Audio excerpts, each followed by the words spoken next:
Welcome, everybody, to Broadcast Team Alpha, where we help you stay grounded by bringing you cosmic conversations. And some people may say, well, Nori, that seems like a little bit of a dichotomy, cosmic, grounded, but we intend to bring guests who bring their truth.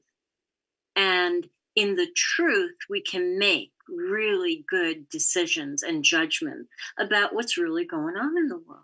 And that's what we're going to do today. I just want to do a shout out to our friends over at the Conscious Awakening Network, Sheila, Seppi, and all of her crew. They have amazing shows going on. I highly recommend you go over and take a look at what they are doing.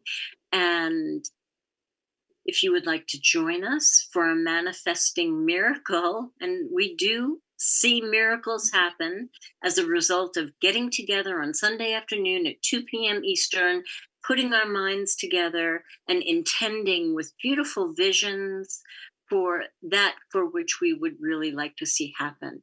People's personal health has improved, animals have improved, abundance has improved, rain came when there were fires. There's amazing things going on. So if this piques your curiosity or it feels familiar to you, send an email to the mastermind connection, all one word, at gmail.com. Aage will send you the link.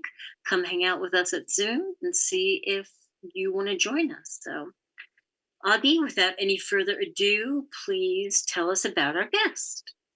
Oh, yes, this is going to be an experience. And we have Marc D'Antonio with us. And for those of you that like to surf the internet while you are listening and watching, I'll tell you his website where you can go and have a look at some of the things that he's doing. And that is www.skytourlive.com.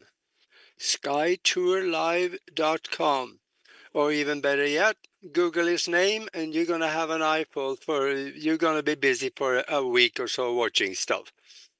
And yeah, tonight we're going to talk about life in the universe and maybe some life here on Earth that we've never been told about.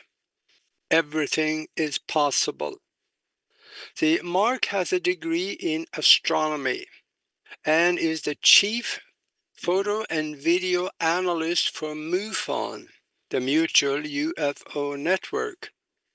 And he's also the host on Sky Tour Radio on KGRA and the creator of Sky Tour Livestream with Marc D'Antonio.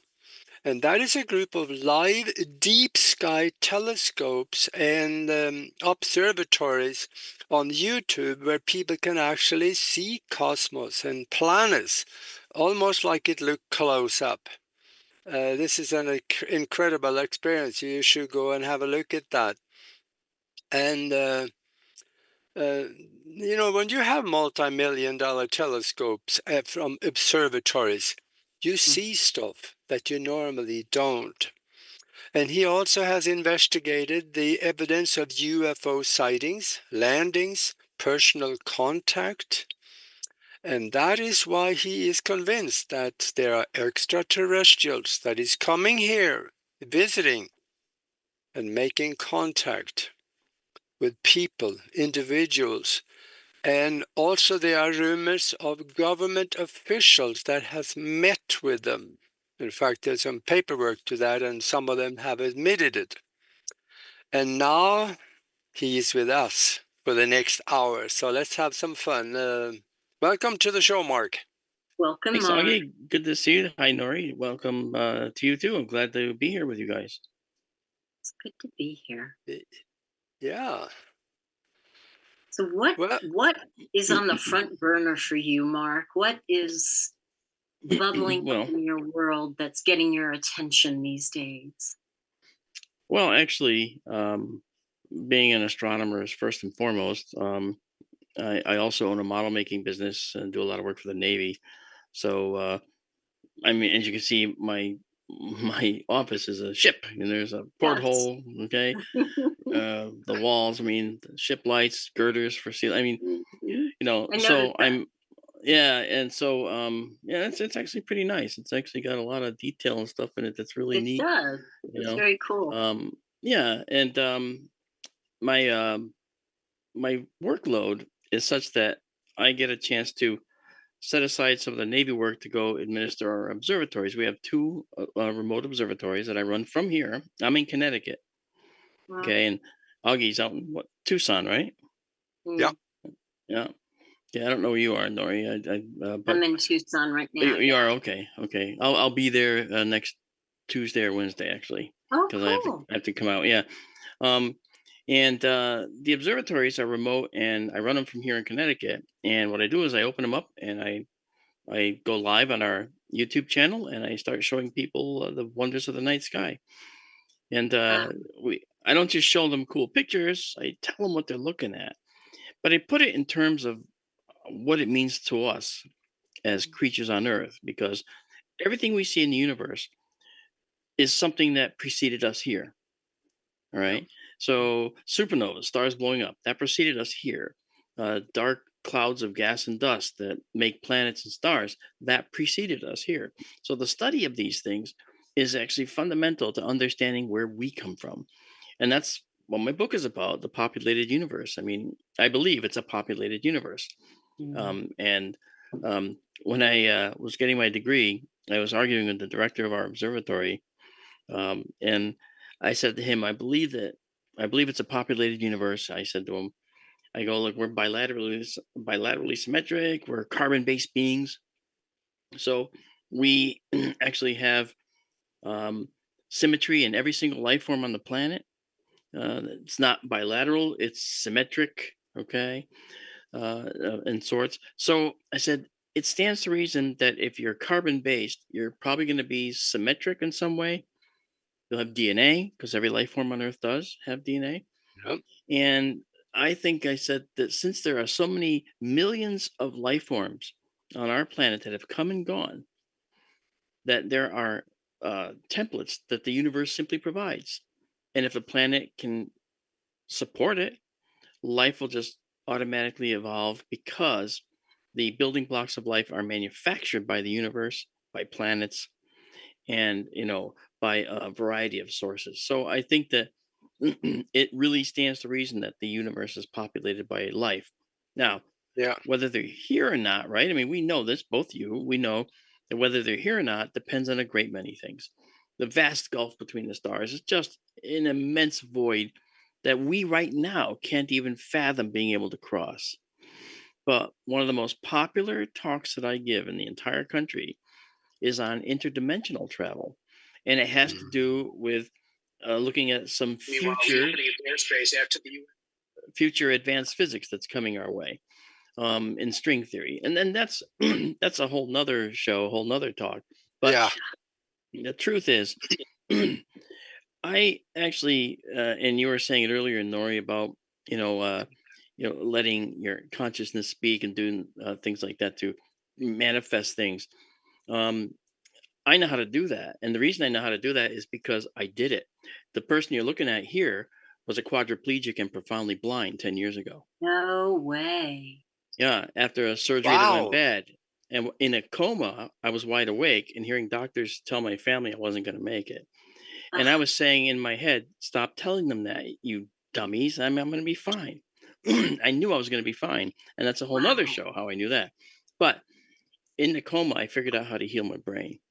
And when I came out of the coma, I proceeded to start doing so. And instead of 10 weeks of rehab and then a year of recovery at home that the doctors were all saying I was going to need, I Right. walked out of the hospital 2 weeks later, That able to is see Wow. unheard of. and walk. Now, I had a walker and my Yeah. sight wasn't perfect yet, but I was able to make my brain fix itself. And since Mm. then, Wow. I've actually helped other people in the country that have had similar things happen to them. You Wow. That know, is incredible, Mark. Well, but that the thing is, okay, everybody can do this. Nori can do it. Augie can do it. Anybody can do it. You Then just why have are to we know, told we can't? because medicine makes money. Mm. Yeah. This doesn't require medicine. I didn't require medicine. And here's the thing: when you're told, and I know this is off the topic of life in the universe, but it really isn't. It relates to all this.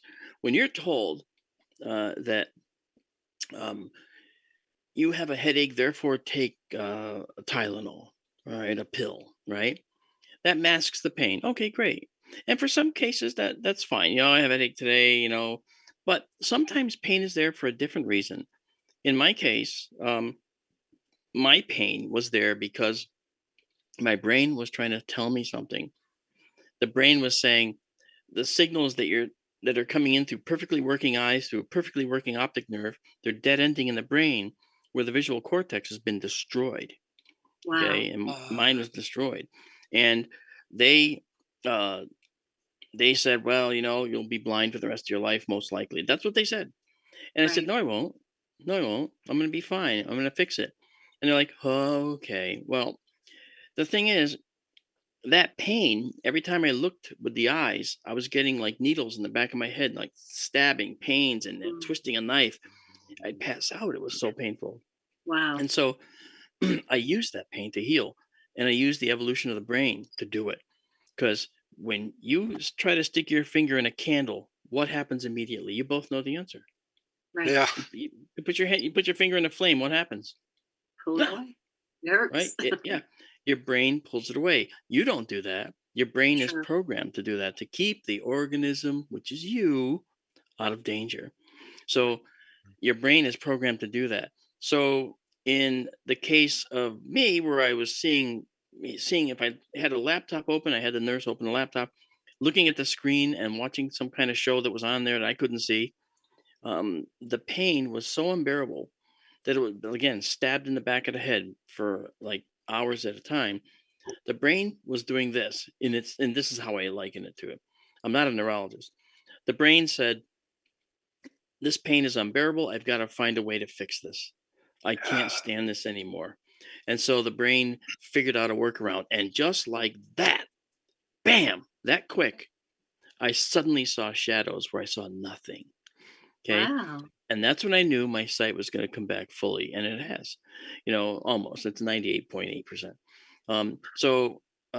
That led to full sight coming back, and then once you can start to see the desperation that the brain feels to stop that pain is less and less and less. So the final stages take a little bit longer.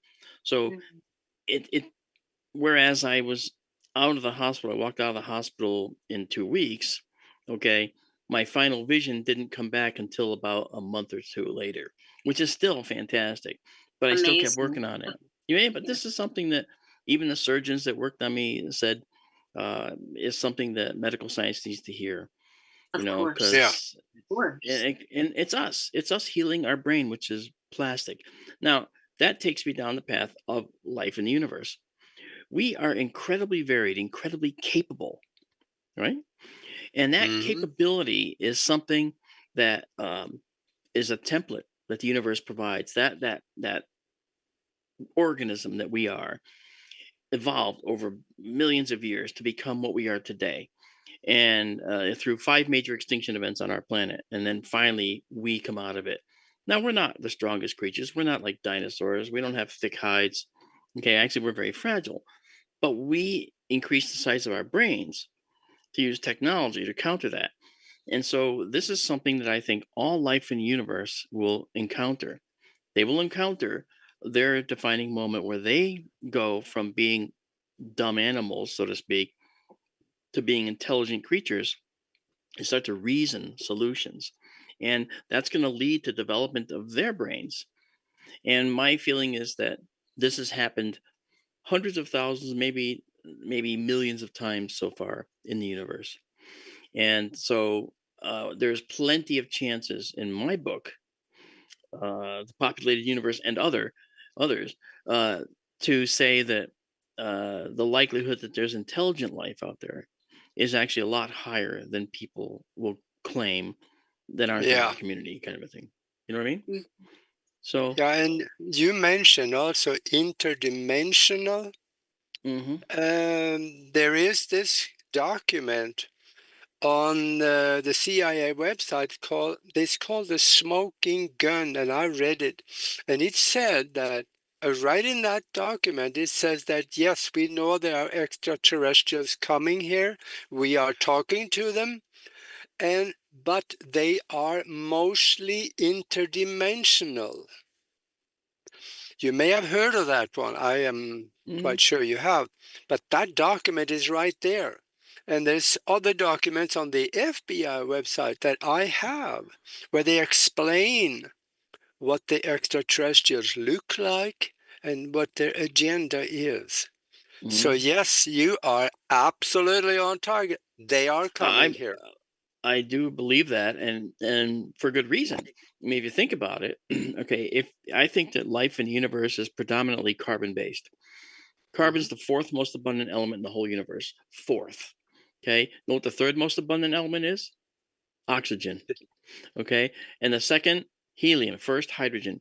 Okay. So what it means is there's going to be a love affair between hydrogen, carbon, and oxygen, and that carbon as an element is the most, and I mean the most, no other parallel, the most flexible element in the entire periodic Mhm. table. And this means that as a flexible element, this means that it's going to be able to bond with and break bonds with more things than any other element. So the variety of compounds it can make is out of this world, no pun intended. Then the Mhm. capability of carbon is again phenomenal. So Mhm. I think that, if you look at the periodic table, you have vertical columns, right, and you have rows, right, and not many people realize what that means, but I'll give you a little short thing. The vertical column, atoms at the top are like carbon, the most flexible atom. Right below it is silicon. And silicon Mhm. is the next most capable atom in the entire periodic table to be potentially as flexible as carbon. And the answer is that it's not. It's not Really? flexible at all. All right. If silicon makes bonds with something, it turns around and it's incredibly difficult to break those bonds. Bonds Mhm. made with carbon, as we're sitting here, there's hundreds of thousands of bonds being made and broken in you right now, Augie, as we're speaking. Same with you, Nori. Maybe a few more because you had the dog, and that starts endorphins flowing, and you start to, oh, you know. So, so that said, we have carbon-based life is very flexible. I don't know why my camera's keeping on doing that. I think it's because it thinks I'm going into another dimension. Um, Yeah. so carbon-based life then is something that I think is a defining factor in the universe. Therefore, why are we so visible to alien life? And corollary, um, is there a reason why alien life would come here? Well, here's what I think is the answer. Our planet is not too hot, not too cold. It's in the Goldilocks zone. Yes, yes, yes. All those things, right? The habitable zone, blah, blah, blah. However, there's one thing that stands out on our planet, and it's when you look at our planet from a far long distance, right? You look at our planet, and one thing you notice is that the atmosphere is our blue atmosphere. Now, there's a number of elements that can make an atmosphere look blue, but the predominant one for us that makes our atmosphere blue is the existence of nitrogen and oxygen. Now, nitrogen and oxygen are very essential elements for carbon based life. So when you Mhm. look at oxygen in an atmosphere and you start to look, hey, that planet has this much oxygen in the atmosphere. Let's keep watching it for a few thousand years. It doesn't change. Wow, it doesn't change at all. It goes up, it goes Yeah. down, but it doesn't change. Why is that doing that? Well, oxygen is really unique in that it loves to leave an atmosphere. As soon as it's made, it wants to dive in and bond with something, right? And that's what oxygen does. Well, in our atmosphere, that's happening now. Oxygen, as quickly as it's being made by the plants and so forth, and plankton, is diving back in, but there's always a ready supply, all right, being made. Yeah. And that's something that an alien race is going to notice. They're going to notice that the oxygen is not disappearing from the atmosphere. Something, something is replenishing it. And they're going to say, hmm, that something may be life, because Yeah. they'll know that on their planet, right? On their planet, oxygen is being replenished by life, trees, Mm. plankton in oceans. And so they're going to say, well, it's guaranteed there's life of some kind there. Should we go investigate it, Torg? Sure, let's go. And they get in their ship, they travel interdimensionally to get here. And when they get here, they discover it's not really worth staying and they leave. But, um, the Yeah, they point being, discover us. yeah, the point being that many different civilizations in the universe could have found us. Now, when did Yeah. oxygen first become a signal of life in our atmosphere? Literally over 2 billion years ago. That's when it started forming in our atmosphere, believe it or not. So that means that for 2 billion light years in every direction, that signal's been going out to the universe. Stephen Mhm. Hawking once said we should lie low, stay low, stay low. Don't let anybody see us. Stay hiding, just out of sight. Don't let them see us. Okay. However, what happened? What happened was we had no choice. Oxygen was being made by the processes, the natural processes of our planet. And that oxygen is visible to all life forms. And any life form seeing it's going to say, hey, carbon based life needs oxygen. Maybe there's carbon based life there. Mhm. And wherever you are at the four corners, remember, we got 2 billion light years of distance. That's way more than our galaxy by There's Yeah. yeah, by 20-fold. So we're talking about the nearby galaxies. They've all seen it. The nearest galaxy is the Andromeda galaxy, is 2.4 million light years. That's a hop, skip, and a jump. you Yeah. know so every life form in that galaxy, which by the way is way bigger than ours by 10 times, um is going to have seen this signal. And if they're just looking like we're looking for life now, aren't we? The James Webb, Kepler Space Telescope, TESS, right? Transiting Exoplanet Survey Satellite. We've been looking Mhm. for planets around other stars and using the James Webb to look at or characterize, as they call it, the atmospheres of these planets around other stars. We're trying to look for oxygen atmospheres. Go figure, because Yeah. it means that there's probably life there. So aliens 1,000 years ahead of us, and that's all they got to be. Just 1,000 years ahead of us, maybe 500 even, will already have long since figured out how to do that, and they would have probably found us by doing large surveys of their night sky. So Yeah. that in short is why I think we have plenty of life out there and that we've been plenty visible. This accounts for disc UFOs that we see, triangle UFOs that we see, cigars, spheres, all kinds of things. Different civilizations may develop different technology or different ships, but the technology they're going to use, I'm predicting, is all the same, because all roads lead to this interdimensional travel Yeah. paradigm. So that's just my feeling, and maybe I'll write a book about that someday, but right now I'm not. That's fascinating. Yeah. That is book worthy. Yeah. Yeah. Definitely book worthy. I think. So, I have a question. Yeah, Nori. Yeah, I just want to go back for a minute. You said you let your pain heal you. I'm going Yes. back there. How did that happen? Did you just get out of the way and let the pain Oh, heal you? no, no. I literally faced it head on. I had to accept the pain and feel the pain and allow it in.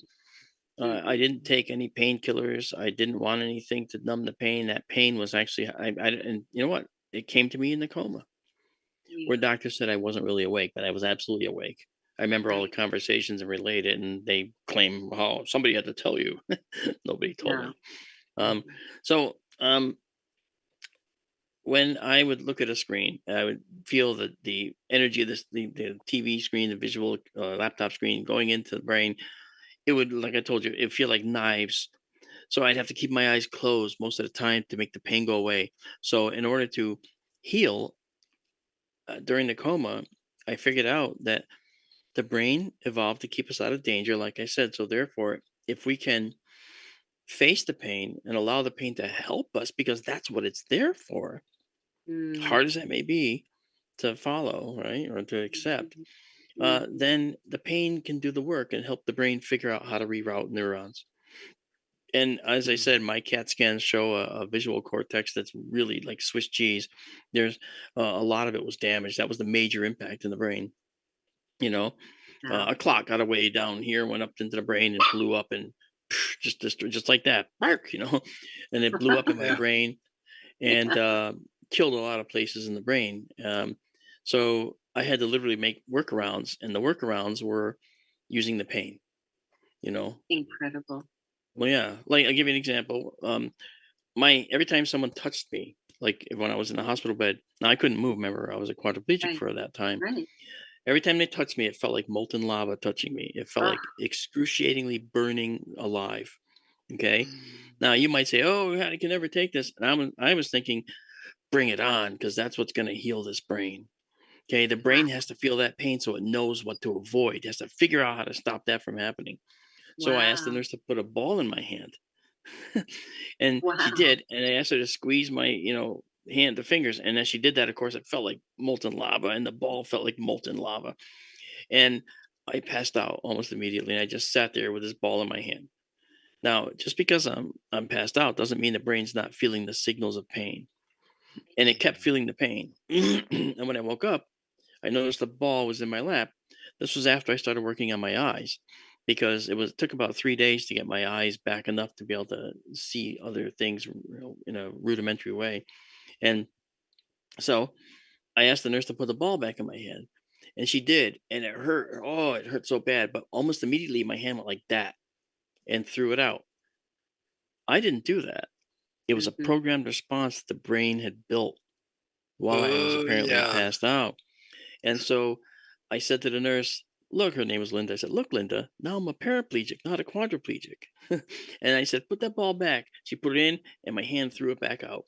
Well, that Wow. motion led to the brain saying, "I remember this," and it knew how to then figure this out, figured out this, and figured out this. And I got this whole arm back in a matter of Wow. hours, because the brain was cascading these new connections. Oh my gosh, it was great. And same thing in this hand. Again, the pain was unbelievable. And then, of course, this hand reactivated and led to this, and led to this. Okay. And which led to this. And then I was able to move my legs and push. They were dead. My legs were just dead weight. In fact, I couldn't even tell where they were in the Yeah. hospital bed. And I just leaned my hips down, you know, and I could feel my feet touch the bottom of the bed because I could feel the intense pain of like stepping into molten lava. And I Ugh. just kept pushing and pushing, and oh, it hurt so bad you have no idea. Uh, Mhm.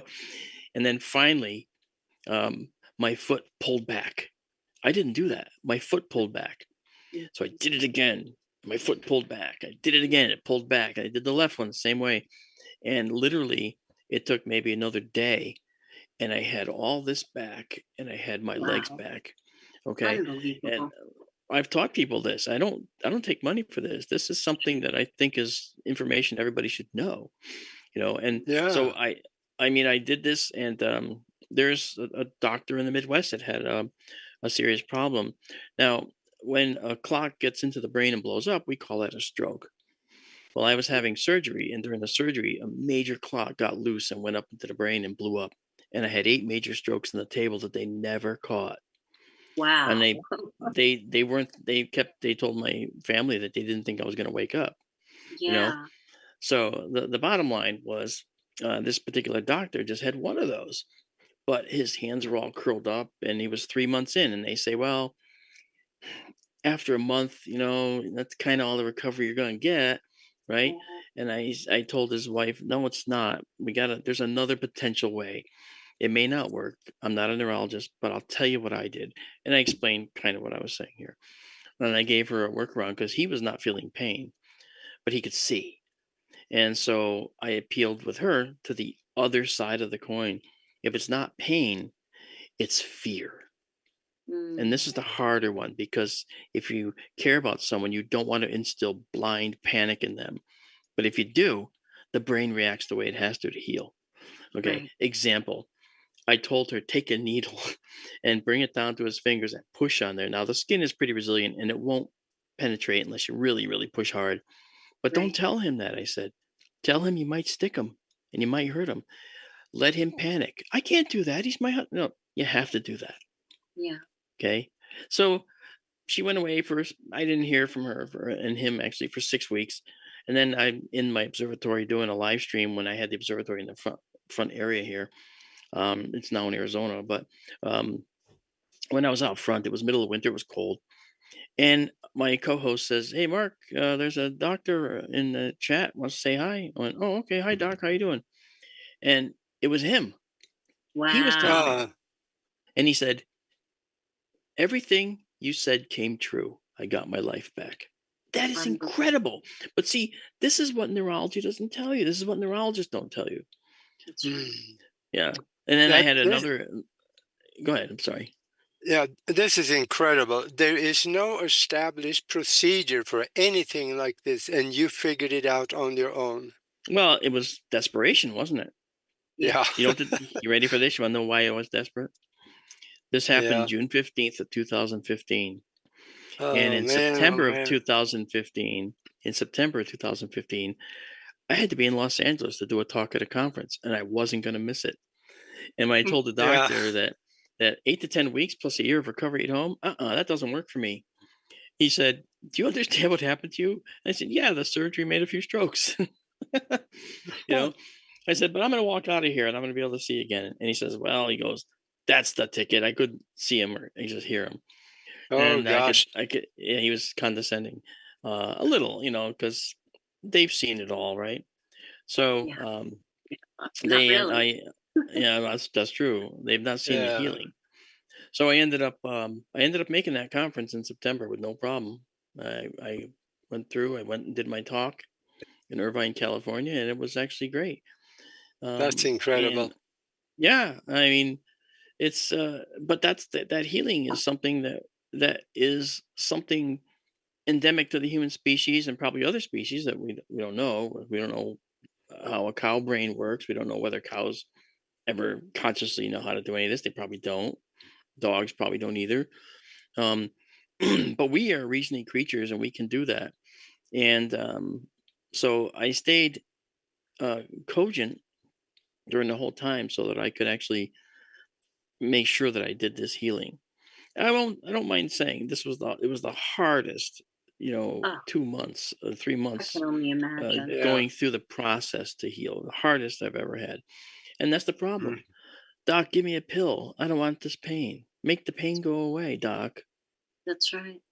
I've got this yeah. neuropathy in my hands. Make the pain go away. Mhm. And As you and and as crumple up into a little ball.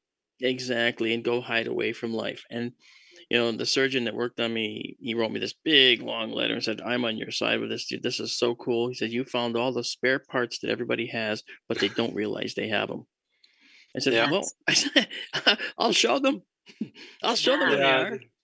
Yeah. Yeah, the So mind anyway, is incredible at what it can do. I see now that we're past the bottom of the hour, and for oh, those of you sorry. that joined us late, we are talking with Marc D'Antonio, and this show took a totally different, It did. I'm very, sorry. very beneficial. I love this because this is something that can really help people.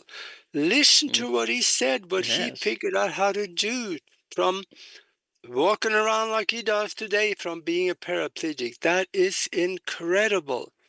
Yeah. So I want to let's this could do another show what you're talking about. But I also We want can to talk brain yeah healing at some point if you I want to. I will mean, I will talk about something else that you have mentioned to me that you've yeah. had some incredible experiences in your research, and you had an experience when you were on a U-boat or a submarine. Yeah. And tell us that story because I know people will love to hear it because I did. Yeah. We're going to shift gears now. Okay. And go out of brain healing and go into UFOs. Um, and now it started when I was 9 years old. I had a missing time experience, and that led me to being afraid of the night sky. And so that led me to say, at age 9.5, I'm going to become an astronomer and learn what the heck is out there that I'm so afraid of. And I did. I mean, at age 9, I mean, I don't have OCD that I know of, but maybe I do. Well, anyway, um, So that led me to, going down into astronomy. And in astronomy, I had a hobby building models. And I like highly technical models. So I built submarines that actually work. Models of subs that actually have ballast tanks. They flood down, they come up, they pump air into the tanks to come back up. The whole 9 yards.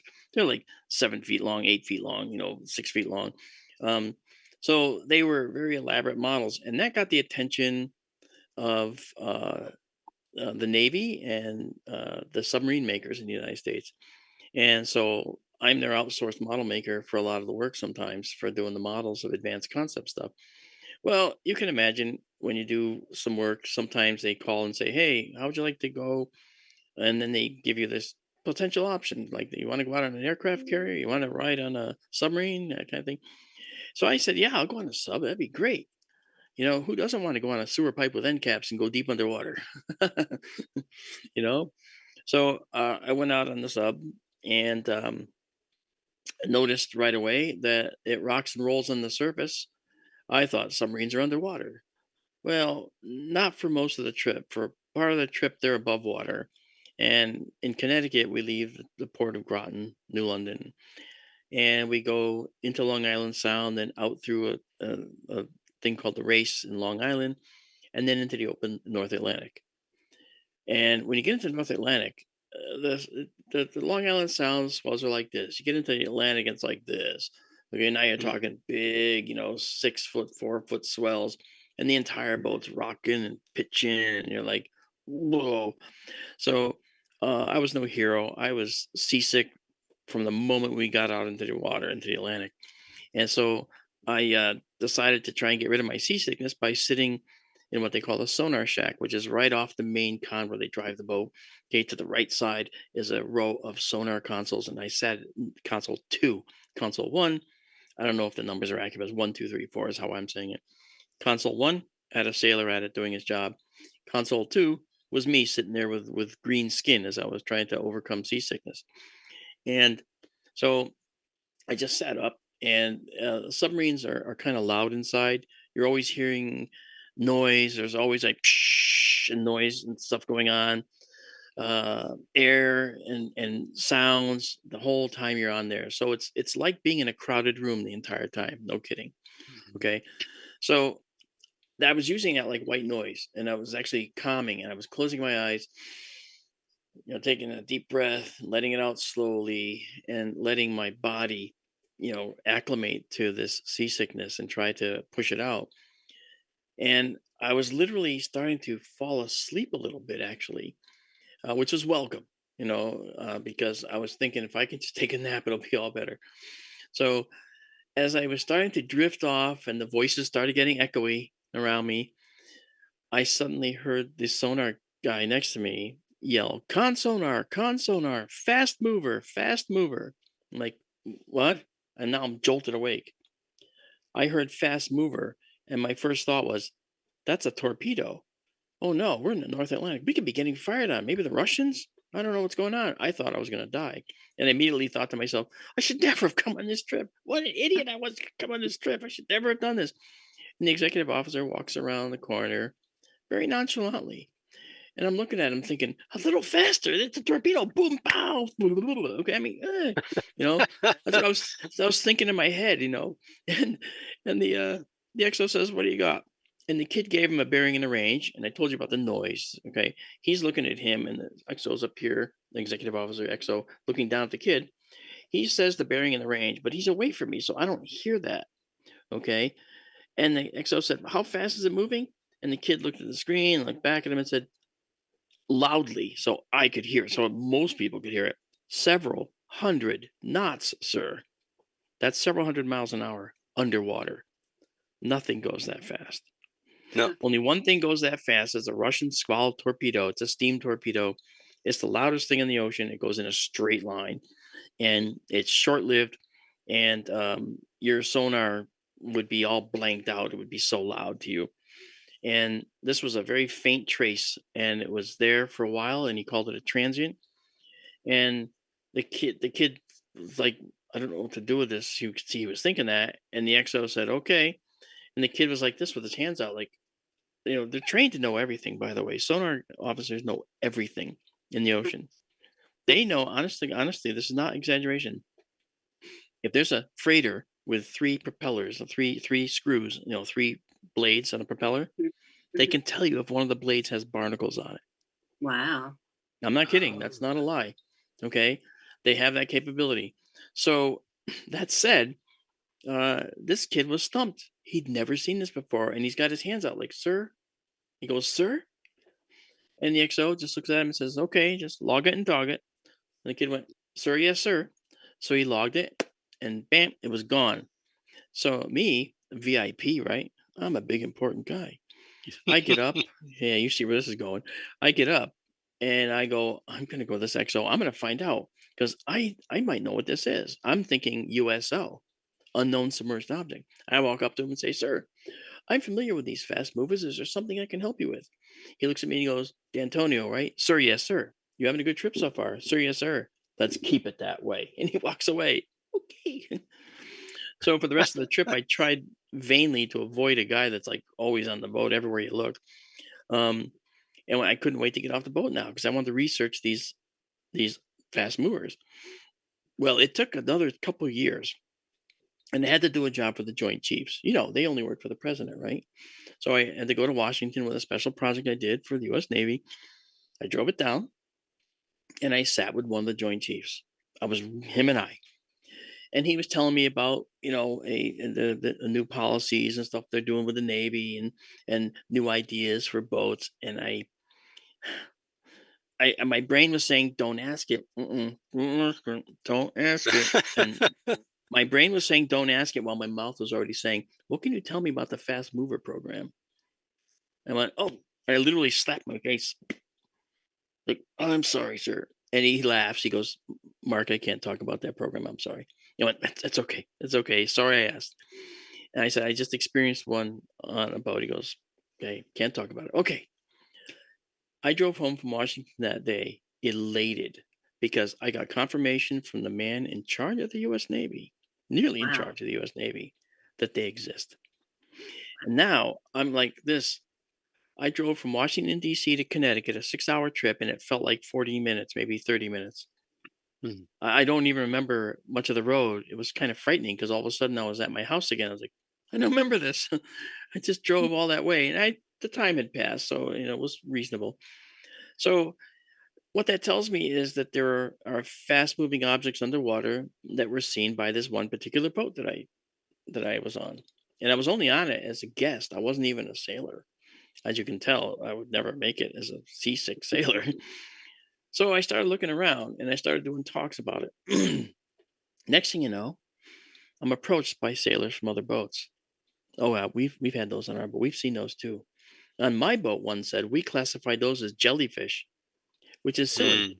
Jellyfish don't go several hundred miles an hour, but No. it's the exact opposite. It stands still in the water column and kind of maybe kind of pushes its way up or whatever. But they said jellyfish because they had nowhere else to put it. Mm. And uh, as it Let turns me out, let me ask you, where were you when you saw that? Were you Pacific, Atlantic, or where? that was out in the Atlantic. I had mentioned that. You know, I can't say exactly where, and the reason I can't say exactly where is because you don't know where you are when you're on a Yeah. boat. The only person that knows who you are is the captain and the navigator guy. The rest of the crew just follows orders. And when you're a guest, you know nothing, Jack. Okay, they Yeah. don't tell you anything, even though you have a higher clearance than some of these guys. It doesn't matter, right, at all. So when I say that I didn't know, it's because I didn't know where we were. We were hours and hours and hours out past into the swells where I was seasick. And it took me a while to get seasick. It took me well over 2 hours to get seasick. And it took me well over three until we got to that conversation where the adrenaline just punched seasickness right out of me, Yeah. Mm. you know? Wow. So, so anyway, as it turns out, USOs, unknown submerged objects, are very common. Not as common as seeing a freighter, but they're common enough that the Navy has a plan. And that plan is as follows: it's observe and report. Do not, under any circumstances, engage.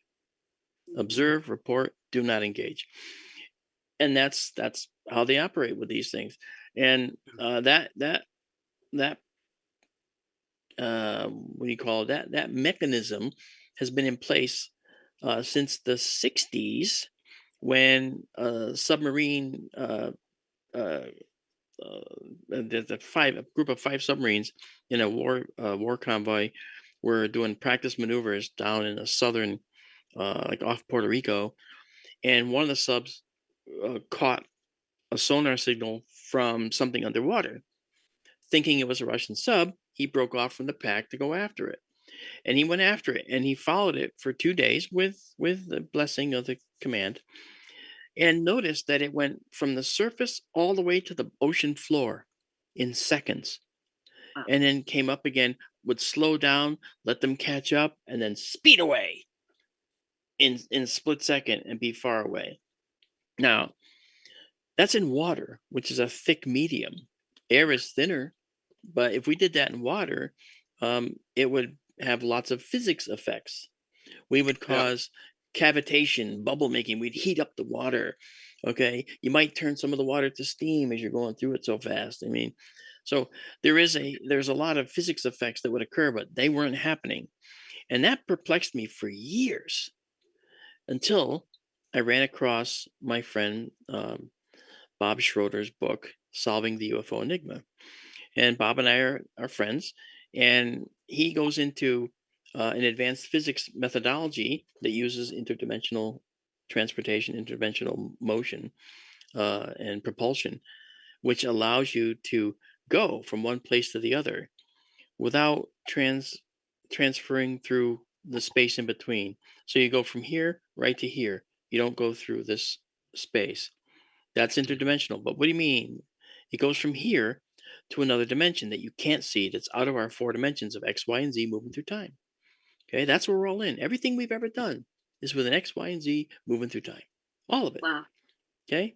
Now, what if I told you that we could go from here to a fifth dimension outside our four? And that fifth dimension was outside of our 4 dimensions. Now, never mind trying to build a way that could happen, because your eyes, your brain, everything about you only can accept 4 dimensions. We don't understand the fifth dimensional space yet. Okay. But imagine you could go into a fifth dimension.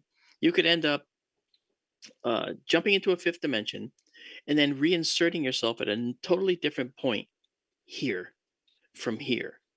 You disappear from here visually. If someone watched you go into the fifth dimension from here, you'd literally go boop and you're gone. And then boop, you're here. Now, the physics effects you'd see in our atmosphere of a ship using that technique would be they would seem to shimmer. We've seen that. They'd seem to change color. We've seen that. They would seem to go from one spot to another instantly. We've seen that. In Okay. that. See that? So every single observed characteristic of UFOs that we have noted could be explained by the use of this method, this methodology. Yeah. We've also seen that, we've seen, if you look at the shapes of UFOs, they're round or triangular generally. Why are they round? Why are they discs? Whoa. Well, the reason has to do with how they go into the fifth dimension. Because Yeah. to go into the fifth dimension, you have to generate a certain particle. That particle is called a Kaluza-Klein graviton, or a Kaluza-Klein particle.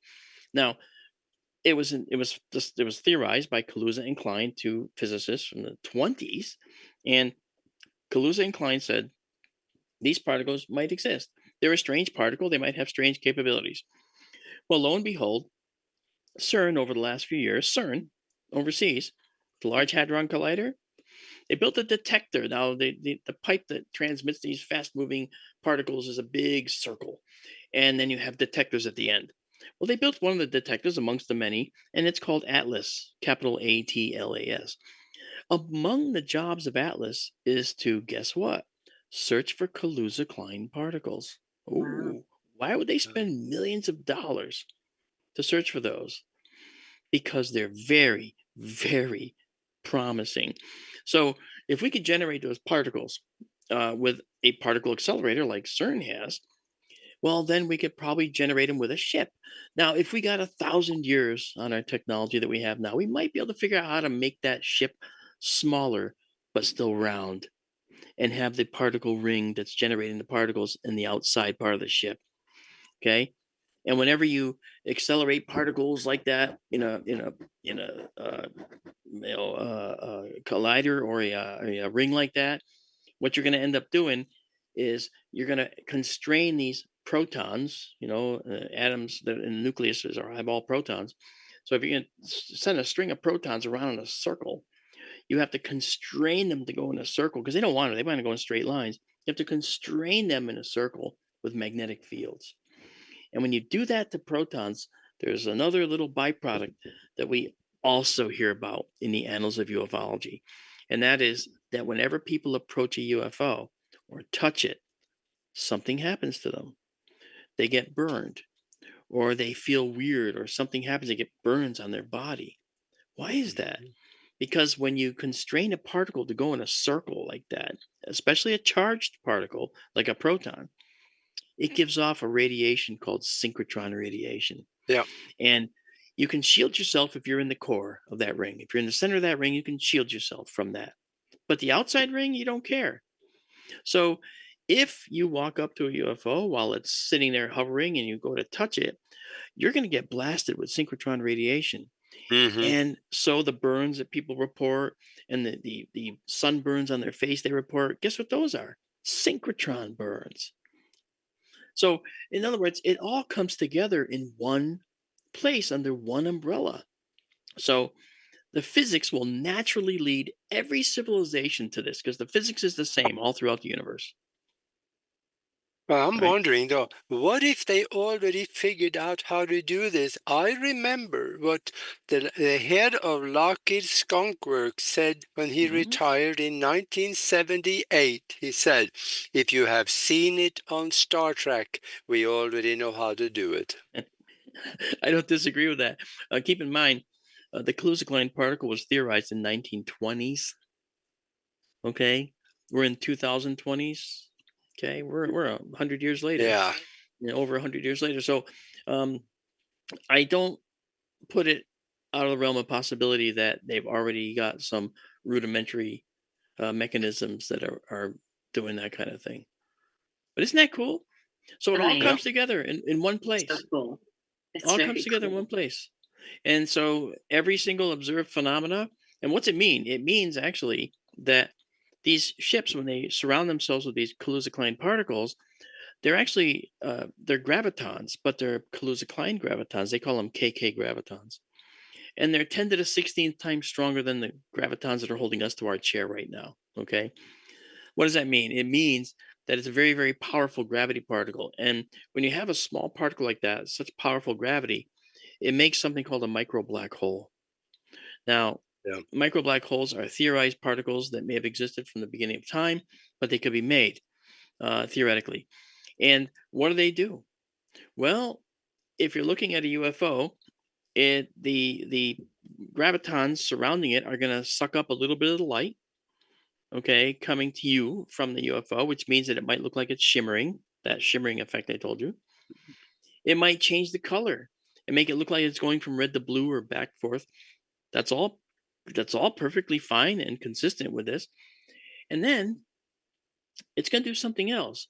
It's going to eat the Earth gravitons trying to hold it down to the planet. So this is literally anti-gravity. The UFO could just be Yeah. sitting there and just tumbling in its view like this, up and down. There's no up or down for these creatures. They've never known up or down. They don't need Yeah. to. See? So the Earth gravitons can't reach the ship.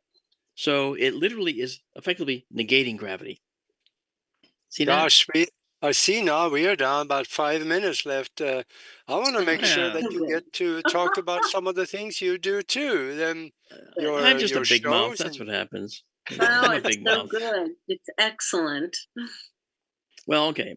So first of all, we streamed last night for like 3 hours, and I showed people some really cool formations of gas and dust out in the universe, and then made those photos available to them. Skytourlive.org is our official 501c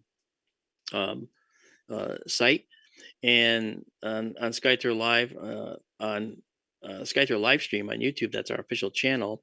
We're on Rumble, Twitch, Trovo, Kick, Facebook, and all that. We have a group on Facebook. Well, the thing is, when we do the streams, we are teaching people astronomy for free. I've taught classes around the world with this. I taught classes. I taught a class in Bangkok with this. Okay, and so that's exactly on the other side of the world. And when it's 9 Yeah. p.m. here, it's 9 a.m. there. Perfect time for school there. So that worked out. But I have other people saying, "Would you do a program for our school?" And of course I will. But you can do it for universities as well. And I also take it on the road. I'll be at Contact in the Desert at the end of May. I'll be in Ozark, in Arkansas in April for their conference. I'll be in Arizona next week from the 20th to the 28th because I'm going to be improving one of our observatory instruments. We have two observatories, 200 miles apart from each other, and one's in the Sonoran Desert west of Phoenix by about 80 miles, and one's down on the Benson Plateau in Benson, Arizona, which you all know about. Mhm. And I'll be in Tucson getting parts to do the conversion for our Sonoran Desert telescope, probably Wednesday. So, I mean, so that's what I do. I also I have the model making business. It's called FX, letters F and X models .com. But with our observatories, being a 501c3, we operate on donations. We don't pay ourselves. I make nothing on it. I don't pay anything. I get paid nothing. I pay into it. Okay. But we have a Patreon. If people want to join our Patreon at different levels, they can get really cool, highly processed photos that we produce for them. At the high levels, people can join us and literally control the stream, take over and run the telescope. It's Yeah. kind of fun. Yeah. And again, it's a great time. Uh, and usually when a first timer joins, it seems like it's a sort of an unwritten thing, an unwritten rule. They say things like, "How did I ever not know that this was here?" Yeah. Yeah. Right? What Yeah, is your name on Patreon also? What's Yeah. the name on Patreon? it's Sky Tour live stream on Okay. Patreon. Yeah, Yeah. yeah, and at skytourlive.org, that's the portal. It takes you to all those things anyway. You can come to our Mhm. our Facebook page. You can come to our YouTube page where we actually do the streams. We have over 550 previous streams online. Wow. 550, and they're all up there to watch. Actually, one of them, and I know you got to Yeah. go. I know you're coming down to it. One of them shows the dynamic universe in play. It was 2019 in January. We were looking at a lunar eclipse where the moon turns blood red. At Yeah. the height of the eclipse, when the moon was as red as it's going to get, we're one of 5 people on the entire planet, 5 groups, if you might, on the planet that saw a meteor hit the moon live. We Mm. we caught it, and it's in our on our live stream page. You can actually look up, meteor strike on the moon, and find it. Yeah. And you see it's a white flash, you know. And we thought it was a video artifact at first, and then I started hearing afterwards that no, a meteor struck the moon during the eclipse. So I scrolled back, and yep, sure enough, we caught it. So that was kind of All cool. right. We're Okay. in history books now, Augie. I love So, your telescope. I see that picture with you next to it. Man, oh that yeah, telescope is about that big around. I can almost yeah. crawl Well, into it. there's that one right there too. That's another one right there. That's the one that was on our front lawn, and then we got a second one like it, and we put that in the observatory out in Arizona. This one's being rehabbed, and not sure what I'm going to do with that one yet. It's got 2 telescopes on top of it, the smaller Yeah. one on top and a bigger one underneath. And I'm going to figure out what to do with that one. But maybe I'll put it back in an observatory here. I don't know. We'll see. Oh, very good. Gosh, Yeah. this has been fun, but we're out of Yeah. time. Well, thank you guys for having me on. This was very kind. You know. Oh, well, So I I had written down a bunch of questions here that it's so interesting listening to you because new things. And another thing I want to say at the end here, and that is that Mark is not one to wander into the weeds of unsubstantiated theories and Mm, imaginations. He stays with the facts, but the facts are just as interesting. very much so. Very much so. That's a very good way to put it. If it's unsubstantiated, I'll explore it and investigate it. I have an open Yeah, mind. But yeah, unfortunately, sometimes people aren't ready to hear the yeah. the results, which might be incontrovertible, but you never know. That's So their great. problem. Mark. That's really great. Thank you. So great. Nori, thank you so much for this. This is very kind. Awesome. All right, then until next time, if you are watching us also on YouTube right now, that's the place to be. So please subscribe. That'll help us a lot. And until next time, when you find us on one of those 44 different platforms, be good to each other. Bye, everybody.